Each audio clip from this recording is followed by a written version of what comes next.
Assalamu alaikum warahmatullahi wabarakatuh. Nina furaha tele kukaribisha katika somo letu la leo, ambapo tutaenda kuangalia mada yetu ambayo ni tamu sana, methali ya leo. Karibu katika kipindi changu cha Sauti ya Darasani. Leo tutaenda kuangalia methali moja ambayo inasema mkosa mafuta hata maji hutayamamu. Methali hii ni kuwa tunaangalia kuna neno tayamamu. Tayamamu hapa imetumika kama kujipaka, ambayo maana nje inasema kuwa mtu akiwa anatumia mafuta, lakini kama amekosa mafuta anaweza kutumia maji. Hivyo basi katika maisha yako unaweza kuwa unataka jambo fulani kwa hamu na gamu, lakini umepata tatizo, itabidi uweze kutumia jambo lile lile ambalo thamani yake si sawa na ile ya mwanzo. Kumbuka, mafuta na maji yote si sawa. Vile vile uendelee kuamini kuwa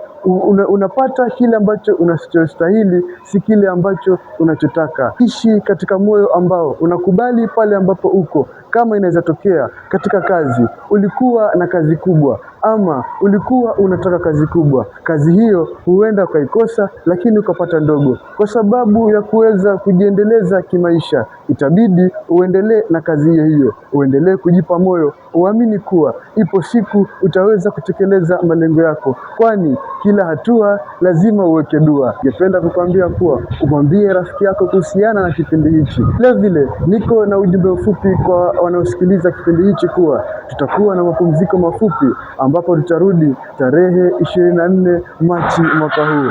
Eid Mubarak. Shukran.